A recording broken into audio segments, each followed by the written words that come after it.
नमस्ते मित्रांनो. आजची घटना बरीच वेगळी आहे. कदाचित तुम्ही अशी घटना आजपर्यंत कधीच ऐकली नसेल आणि ही घटना ऐकल्यानंतर तुम्हाला कदाचित असं सुद्धा वाटू शकतं, की असं कसं काय घडू शकतं? ही घटना मला माझ्या एका मित्राने सांगितली. हा माझा मित्र मूळचा नाशिकचा. खरं तर तो बरेच वर्ष मुंबईमध्ये राहतोय. म्हणजे त्याचा जन्मच मुंबईचा झालाय. पण त्याचं आजोळ आणि काकाचं गावसुद्धा नाशिकचंच. तर ही घटना त्याच्या आजोळी म्हणजे त्याच्या आईच्या गावी घडलेली होती. तर इतर स्टोरीप्रमाणे आजच्या स्टोरीमध्ये सुद्धा आपण फक्त नाशकाचं नाव घेतोय, परंतु ॲक्चुअल गावाचं नाव, व्यक्तींचं नाव आपण बदलणार आहोत. आजची ही घटना 1980 या दशकातली आहे. नाशिकामध्ये एक गाव होतं. त्या गावामध्ये एक गृहस्थ राहत होते. त्यांचं नाव आपण बदलूया आणि इथे त्यांचं नाव आपण अण्णा ठेवूया. खरं त्यांचं नाव वेगळं आहे, पण त्यांचं नाव बदलून आपण अण्णा ठेवूया. तर अण्णा एका वाड्यामध्ये काम करायचे. म्हणजे वाड्याची देखभाल करायची आणि वाड्याचं संपूर्ण निगा राखण्याचं काम त्यांचं होतं. तो वाडा त्या गावच्या एका मोठ्या जमीनदाराचा होता आणि विशेष म्हणजे त्या वाड्यामध्ये जमीनदार एकटाच राहत होता.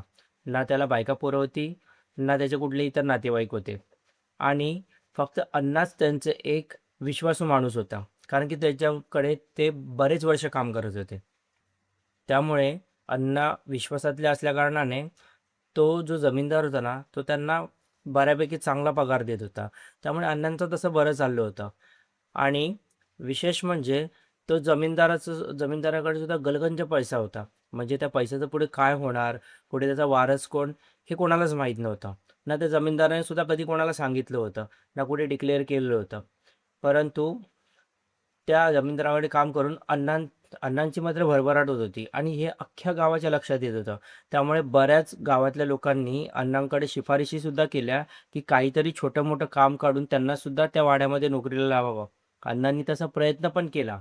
पण त्या जमीनदाराने साफ सांगितलं, की "तू सोडून ह्या घरामध्ये दुसरा कोणीही काम करणार नाही." त्यामुळे दुसरा कुठलाही माणूस या दरवाज्यात येता कामा नये आणि नोकरीसाठी तर कधीच नाही. परंतु गाववाल्यांना असं वाटत होतं, की अण्णांच्या नोकरीवरती गदा येईल, म्हणून कदाचित ते दुसऱ्यांना त्या जमीनदाराकडे घेऊन जात नसावेत.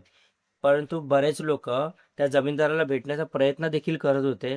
परंतु तो जमीनदार त्यांना गेटवरनंच हाकलून देत होता. कोणालाही आतमध्ये घेतच नव्हता किंवा कोणाशी नीट शब्दाने बोलत सुद्धा नव्हता. आणि इव्हन त्यांचा त्या जमीनदाराचा जो वाडा आहे ना, तो वाडासुद्धा आतापर्यंत फक्त अण्णांनीच आतून पाहिला होता. बाकी कोणाला माहीत सुद्धा नव्हते, की त्या वाड्यामध्ये आहे काय? आणि सगळ्यात महत्त्वाचं म्हणजे त्या जमीनदाराचं वय साधारण 60च्या वरचं होतं.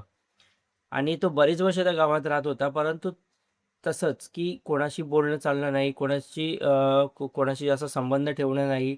अगदीच गावाची एखादी पंचायत-बिंचायत बसली, तर तो फक्त साईडला येऊन उभा राहायचा. त्या पंचायतीत फक्त सहभागी व्हायचा, पण तो जास्त कोणाशी बोलायचा नाही. आणि किती लोकांनी त्याच्यासोबत संबंध ठेवण्याचा प्रयत्न केला, बोलण्याचा प्रयत्न केला, तो तात्पुरती बोलायचा आणि निघून जायचा. पण शेवटी झालं काय, त्याचं वय झालेलं होतं. त्याची अचानक तब्येत बिघडली आणि एक दिवस त्याचा देहांत झाला. म्हणजे तो मरण पावला. आता लोकांना वाटलं, की आता या वाड्याचं पुढे काय होणार? या वाड्याची संपत्ती कोणाला मिळणार? याचं पूर्ण गावाचं त्याच्याकडे विशेष लक्ष लागून राहिलं होतं. परंतु तसं त्या वाड्याला क्लेम करायला कोणी आलंच नाही. परंतु एक विशेष म्हणजे अण्णा आजसुद्धा त्या वाड्यामध्ये काम करायला जात होते. म्हणजे लोकांनी विचार केला आता तर तो माणूस राहिला नाही. अण्णा फार फार तर त्याचीच सेवा करत होते. म्हणून कदाचित त्या माणसाने मनाई केली असेल, की अण्णा सोडून दुसरं कोणीही तिकडे येणार नाही. कारण कोणी त्याच्यासोबत दगाफटका करू शकतं. पण आता तो माणूसच नाही राहिला. मग अण्णा आता त्या वाड्यामध्ये काय करायला जातात? आणि बरं अण्णा त्यांच्या टायमावरती जायचे आणि बरोबर परतीच्या टायमाला परत यायचे. म्हणजे त्यांचा टाईम होता सकाळी साधारण 6 वाजता तिकडे जायचा आणि रात्री 9च्या नंतरच ते घरी परत येत असत. आत्तासुद्धा त्यांनी तोच टाईम ठेवला होता. त्या वाड्यामध्ये कोणीही नसताना अण्णा तिकडे जाऊन एवढं काय काम करतात? म्हणून लोकांनी अण्णांकडे विचारपूस करायला सुरुवात केली. परंतु अण्णा कोणालाही उत्तर द्यायला तयार नव्हते. ते म्हणाले, की मालक नसले म्हणून काय झालं? एवढी वर्ष मी त्या घराची निष्ठेने सेवा केली आहे आणि यापुढे सुद्धा मी माझ्या मरेपर्यंत त्या घराची निष्ठेने सेवा करतच राहणार. कारण की त्याच घराने आजपर्यंत मला बरंच काही दिलं आहे. म्हणजे मी आज जे काही जगतो आहे ते फक्त त्या घरामुळेच आहे. बरं, इथे मेन्शन करायचं असं की अण्णांना एकच मुलगा होता. जो मुलगा शहराच्या ठिकाणी कुठेतरी शिकत होता. साधारण एक 17-18 वर्षाचा मुलगा होता. कारण की अण्णांकडे एवढंच अण्णांचं चांगलं होतं की ते त्या मुलाला शहरामध्ये शिकायला पाठवू शकत होते. आणि हा आपण 80च्या दशकातल्या काळाची गोष्ट करतोय. तेव्हा गावाकडून शहराकडे जाणं ते सुद्धा शिक्षणासाठी, नोकरीसाठी बरेच लोक जात होते. शिक्षणासाठी जाणं ही त्यातल्या त्यात मोठी गोष्ट होती. आणि हे जे गाव आहे ना, हे खेडेगाव होतं. त्यामुळे अण्णांचं तसं बरं चाललं होतं. लोकांनी विचार केला, ठीक आहे अण्णा जास्त इमोशनल आहेत, अण्णा कदाचित त्या घराशी जास्त अटॅच झाले असतील म्हणून कदाचित असं करत असतील. पण नंतर लोकांच्या लक्षात आलं की जसा अण्णा अगोदर खर्च करायचे तसाच खर्च आज सुद्धा करतायत. म्हणजे त्यांच्या घरामध्ये कमवणारा माणूस एकच, अण्णा.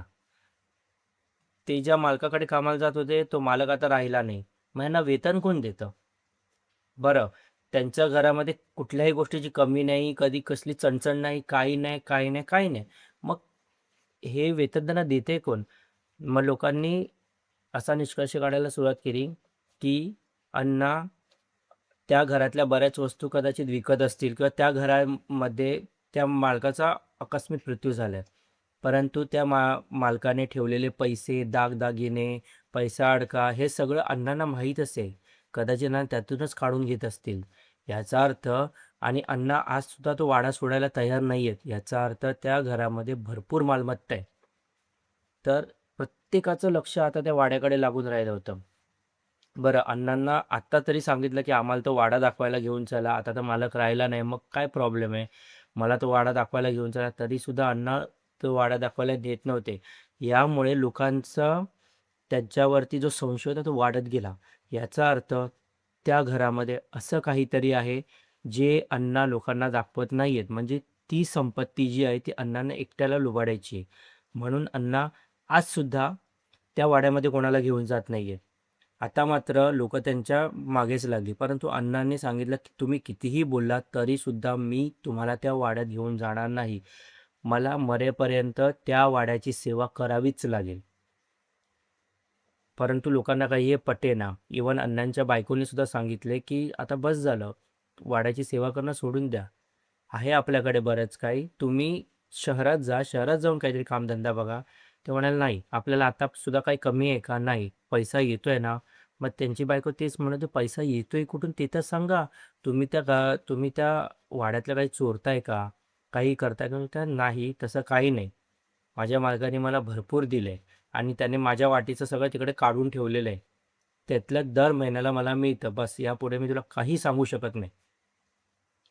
बरं, आता हे ना त्याच्या बायकोला पटलं ना गाववाल्यांना पटलं. परंतु गावामध्ये काही तरुण मुलं होती जी सतत पुनाडक्या करायची किंवा इकडे तिकडे भटकत राहायची. त्यांना मात्र हे काही रुचेना की अण्णा त्या वाड्यामध्ये एकटेच जातात.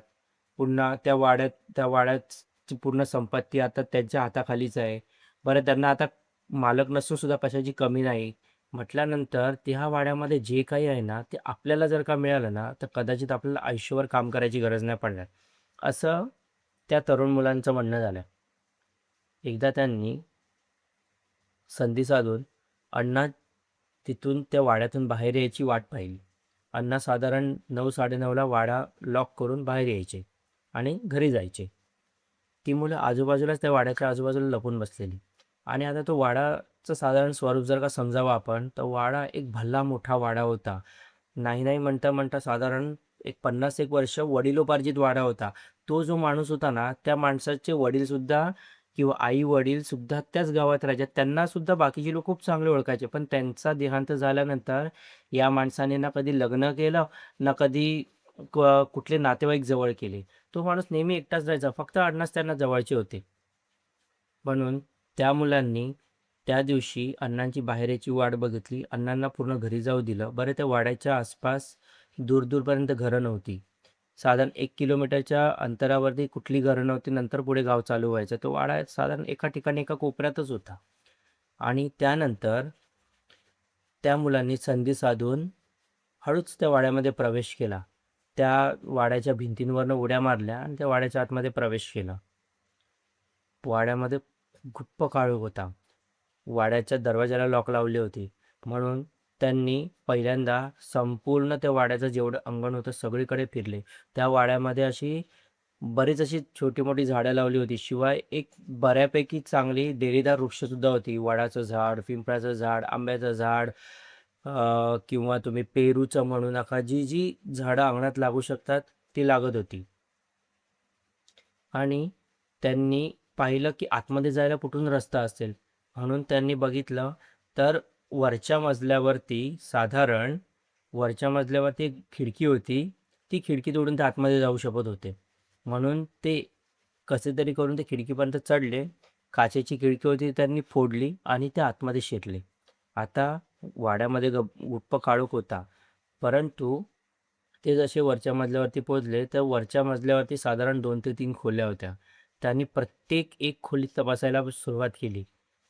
त्यांना कुठल्याही खोलीमध्ये काही मिळालं नाही. परंतु प्रत्येक खोलीमध्ये संपूर्ण फर्निचर होतं. तो वाडा बऱ्यापैकी लॅविश होता.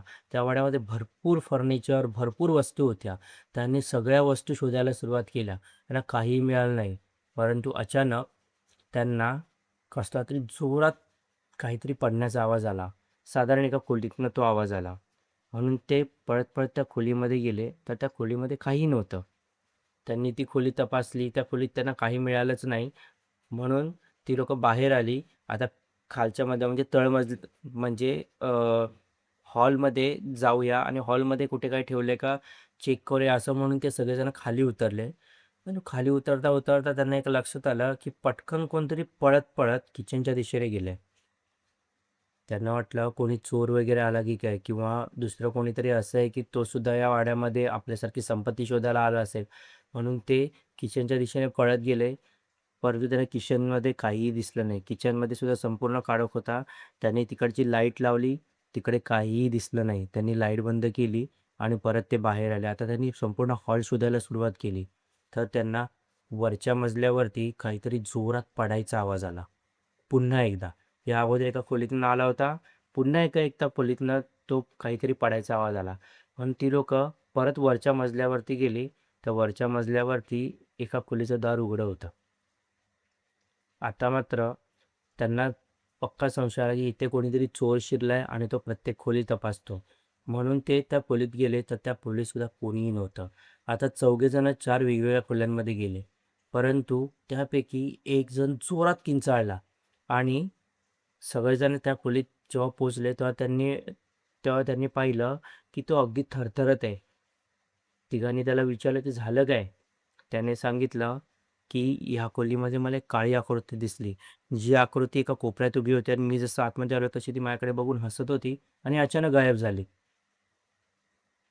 परंतु त्यांनी कसं तरी करून त्याला दिलासा दिला आणि त्याला सांगितलं की "तू घाबरू नकोस. तू आमच्यासोबतच राहा" आणि सगळेजण एकत्रच खाली उतरले. आता इथे काहीही मिळत नाही म्हटल्यानंतर त्यांनी तळमजल्यावरती सगळं शोधल्यानंतर सुद्धा त्यांना काही मिळालं नाही. त्यानंतर मात्र तळमजल्याची एक खिडकी आतमधून उघडली त्यांनी. यावेळेला त्यांनी खिडकी फोडायची गरज नाही पडली. आतमधून त्यांनी उघडली आणि ती खिडकीतनं बाहेर पडले. आता ते त्या बंगल्याच्या त्या वाड्याच्या आवारामध्ये फिरत होते. वाड्याच्या आवारामध्ये फिरता-फिरता ते सर्वजण एका झाडाजवळ पोचले. त्या झाडावरती त्यांना काहीतरी काळीशी अशी आकृती दिसली. सगळ्यांनी त्याच्यावरती टॉर्च मारली तर त्यांनी पाहिलं की तिकडे एक प्रेत उलटं लटकलेलं होतं आणि त्या प्रेताचे संपूर्ण डोळे लाल बुंद होते आणि ते प्रेत त्यांच्याकडे बघून एकदम विचित्र नजरेने हसत होतं. त्या प्रेताला पाहताच मात्र सगळ्यांची घाबरगुंडी उडाली. सगळेजण पळत-पळत वाड्यातून बाहेर पडण्याचा प्रयत्न केला आणि भिंतीवरनं कशाबशा उड्या मारून ती लोकं गावाच्या दिशेने आली आणि गावामध्ये आल्यानंतर गावामध्ये पोहोचेपर्यंत मात्र ते सतत मागे बघत होते, की त्यांच्या मागे कोण येतंय का? त्यांना कारण सारखं-सारखं असं वाटत होतं त्यांच्यामागे कोणीतरी पळत येतंय आणि जेव्हा ते गावामध्ये पोहोचले, तेव्हा त्यांनी एकदा मागे पाहून शेवटची खात्री करून घेतली, की कोणी नाहीये. तेव्हा ते सगळेजण आपापल्या घरी गेले. आता मात्र सगळेजण घाबरलेले होते. हे नक्की काय होतं? आणि इथे जर का खरंच असं काही आहे, मग अण्णा इथे कसे राहतात? हे जे काही होतं, ते अण्णांना का त्रास देत नाही? आणि अण्णा अण्णा इथे सकाळपासून रात्रीपर्यंत एकटेच असतात. मग त्यांना का काही वाटत नाही? म्हणून त्यांनी शेवटी अण्णांची भेट घेतली. दुसऱ्या दिवशी रात्री जेव्हा अण्णा घरी आले, तेव्हा ते सगळेजण अण्णांच्या घराबाहेर गेले. त्यांना बोलावून घेतलं आणि त्यांना बाहेर आल्यानंतर त्यांनी काल घडलेला सगळ्या प्रकार सांगितला. सगळ्यात पहिल्यांदा म्हणजे अण्णांनी त्यांना खूप झापलं. ते म्हणाले, "मी आत्तापर्यंत कधीही कोणाला त्या वाड्यामध्ये यायचं परवानगी दिली नाही. तुम्ही लोकं असे कसे डायरेक्ट त्या वाड्यामध्ये शिरले?" आणि त्यानंतर ते म्हणाले, की "ते सगळं जाऊ दे. तुम्ही आम्हाला सांगा, त्या वाड्यामध्ये नक्की काय होतं आणि ते आम्हाला काल काय दिसलं?" तेव्हा अण्णा म्हणाले, "माझा जो मालक होता ना, त्या मालकाने एक पिशाच्च सिद्ध केलं होतं आणि त्या पिशाच्यामुळे तो पिशाच एवढा शक्तिशाली होता, की तो पिशाच्याची फक्त तुम्ही सेवा करायची आणि तो पिशाच त्या मालकाला सगळी संपत्ती वगैरे भरमसाठ देत होता. त्याला कधीही काही कमी पडू दिलं नव्हतं आणि म्हणून त्या मालकाने कधीही कोणाला त्या वाड्यामध्ये येऊ दिलं नाही. मालकाने फक्त ही जी घटना आहे ना, ही घटना फक्त मला सांगितली होती आणि मला नेहमी सांगायचे, की "तू त्या झाडाची नेहमी जाऊन पूजा करायची." कारण की तो मालक नेहमी स्वतः त्या झाडाची सकाळी पूजा करायचा आणि रात्रीची पूजा मी करायचो आणि तिकडून निघायचो. त्यामुळे मालक मला भरपूर पैसा द्यायचा, भरपूर पगार द्यायचा आणि मी त्या झाडाची सतत पूजा करत होतो. त्यामुळे मालकाने मला सांगितलं, की "जर का पुढे-मागे मी नाही राहिलो आणि जर का माझ्यानंतर तू राहिलास, तर या वाड्यामध्ये तेव्हाही कोणाला येऊ देऊ नको. कारण की हे जे पिशाच्चे आहे, हे मेल्यानंतर सुद्धा मला सोडणार नाही. जर का मला पुढचे जर का माझ्या मरणानंतरचे प्रवास जर का मला सुखकर हवा असेल ना, तर हा पिशाच्च इथेच राहणं खूप गरजेचं आहे. त्यामुळे तू याची सेवा करत राहा आणि त्याच्या बदल्यात तो तुला भरमसाठ काही देईल. त्याची तू काळजी कधीच करू नकोस. आणि जेव्हा तुझा जायची वेळ येईल ना, तेव्हा तू कोणाला तरी अशाला पकड, जो तुझ्यानंतर या पिशाच्याची सेवा करू शकेल. परंतु तोपर्यंत वाड्यामध्ये कधीही कोणाला येऊ देऊ नकोस. आणि त्यामुळेच मी या वाड्यात कधीही कोणाला येऊ देत नाही आणि त्या पिशाचीची फक्त मी सेवा करतो म्हणून आजसुद्धा मला काहीही कमी पडत नाही आणि फक्त मी त्या पिशाच्याची सेवा करायलाच तिकडे जातो. कारण की जर का मी आता मध्येच जर का सोडून दिलं, तर सगळ्यात महत्त्वाचं म्हणजे माझा जीव जाईल आणि माझ्या घरादाराचं सुद्धा नुकसान होईल. त्यामुळे आता मी हे सोडूच शकत नाही आणि तुम्ही काल जे केलंत, हे जर का तुम्ही पुन्हा केलंत ना, तर कदाचित तो पिशाच तुमच्या पाठी असा लागेल, की त्यानंतर तुमचा जीव घेतल्याशिवाय तो शांत बसणार नाही. त्यानंतर अण्णांनी सांगितलं, की ही घटना गावामध्ये कोणालाही समजू देऊ नका. कारण की त्याचा जर का उन्माद झाला त्या पिशाचा, तर संपूर्ण गावावर संकट येऊ शकतं. परंतु ती तरुण मुलं होती. ती बरेच दिवस शांत राहिली, परंतु किती दिवस शांत राहणार? आज ना उद्या ह्याला सांग, त्याला सांग असं करत संपूर्ण गावामध्ये ही बातमी पसरली. परंतु कोणीही त्या बंगल्यामध्ये जायची हिंमत कधीही केली नाही. त्यानंतर अण्णा नाही राहिले आणि आता पुढे त्यांनी त्यांचा वारसा कोणाला दिला, नाही दिला हे कधीच कोणाला समजलं नाही. कारण की त्या बंगल्याजवळ तसंही कोण फिरकत नाही. परंतु तो बंगला आजही आहे. तो वाडा आजही आहे. आज तो वाडा जसा अगोदर टापटीप होता तसा नाही आहे, संपूर्ण पडलेला आहे. परंतु आजसुद्धा तो त्या एका गावाच्या कोपऱ्यात आहे आणि आजसुद्धा तिकडे जायची हिंमत कोणाचीही होत नाही. मित्रांनो, तुम्हाला ही घटना कशी वाटली? आम्हाला कमेंट करून नक्की सांगा. आणि ही स्टोरी जर का तुम्हाला आवडली असेल, तर आमच्या व्हिडिओला लाईक करा, आपल्या मित्रांसोबत शेअर करा. भेटूया पुढच्या स्टोरीमध्ये. धन्यवाद.